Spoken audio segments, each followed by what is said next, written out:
ఇప్పటికే గ్రామ సేవకులు, అంగన్వాడీ ఉపాధ్యాయుల వేతనాలు పెంచిన ముఖ్యమంత్రి కేసీఆర్ డ్వాక్రా మహిళలకు చేయూతనందించే విలేజ్ ఆర్గనైజేషన్ అసిస్టెంట్ల వేతనాలను పెంచాలని నిర్ణయించారు. ప్రగతి భవన్లో వీవోఏలతో సమావేశమైన కేసీఆర్ ప్రతి వీవోఏకు నెలకు 5,000 రూపాయల జీతం అందే విధంగా చర్యలు తీసుకుంటామని హామీ ఇచ్చారు.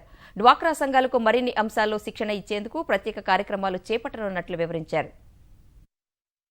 రాష్ట్రంలోని అన్ని వర్గాల సమగ్ర అభివృద్ధే లక్ష్యంగా ప్రగతి భవన్ వేదికగా ముఖ్యమంత్రి కేసీఆర్ సమాలోచనలు చేస్తున్నారు. ఇప్పటికే విభిన్న వర్గాలతో భేటీ అయిన సీఎం తాజాగా ఐకేపీ ప్రతినిధులతో సమావేశమయ్యారు. ఈ భేటీకి డ్వాక్రా సంఘాల ప్రతినిధులు, వీవోఏలు హాజరయ్యారు. డ్వాక్రా మహిళలకు చేయూత అందించే విలేజ్ ఆర్గనైజేషన్ అసిస్టెంట్ల వేతనాలు పెంచాలని ముఖ్యమంత్రి కేసీఆర్ ఆదేశించారు. ఈ మేరకు వీవోఏలతో ప్రగతి భవన్లో నిర్వహించిన సమీక్ష సమావేశంలో నిర్ణయం తీసుకున్నారు. వారి సమస్యలను అడిగి తెలుసుకున్న కేసీఆర్ ప్రతి వీవోఏకు నెలకు 5,000 రూపాయల వేతనం అందేలా చర్యలు తీసుకుంటామని హామీ ఇచ్చారు. గ్రామైక్య సంఘాలు 2,000 రూపాయలు చెల్లిస్తే మిగిలిన 3,000 రూపాయలను సెర్ప్ ద్వారా ప్రభుత్వం ఇస్తుందని స్పష్టం చేశారు.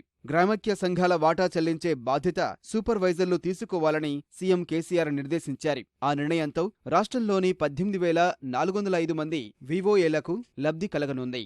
గ్రామీణ ఆర్థిక వ్యవస్థ పరిపుష్టికి ప్రభుత్వం అనేక చర్యలు తీసుకుంటుందన్న ముఖ్యమంత్రి గ్రామాల్లో డ్వాక్రా మహిళల ఆర్థిక పరిస్థితి మెరుగుపడాలని అభిప్రాయపడ్డారు. మహిళా సంఘాలు బాగా నడుస్తున్నాయని, కేవలం పొదుపే కాకుండా కుటీర పరిశ్రమలు నడపాలని సూచించారు. గ్రామాల్లో దొరికే వస్తువులను మార్కెట్ అవసరాలకు అనుగుణంగా ప్రాసెసింగ్ చేయాలన్న కేసీఆర్ కారం, పసుపు, పాపడాలు, కార, బూందీ వంటి డిమాండున్న వస్తువులను తయారు చేయాలని నిర్దేశించారు. ఆ చర్యల వల్ల ప్రజలకు కల్తీ లేని సరుకులు దొరకడంతో పాటు మహిళలకు ఉపాధి లభిస్తుందని వ్యాఖ్యానించారు. డ్వాక్రా మహిళలకు అవసరమైన శిక్షణ, చేయూత అందిస్తామన్న ముఖ్యమంత్రి ఇందుకోసం బంగ్లాదేశ్ వంటి దేశాలు, ఇతర రాష్ట్రాల్లో మహిళా సంఘాల పనితీరు అధ్యయనం చేయాలని అన్నారు. మహిళలకు శిక్షణ కోసం పూర్తిస్థాయి కార్యక్రమాన్ని రూపొందించి అమలు చేస్తామని వివరించారు.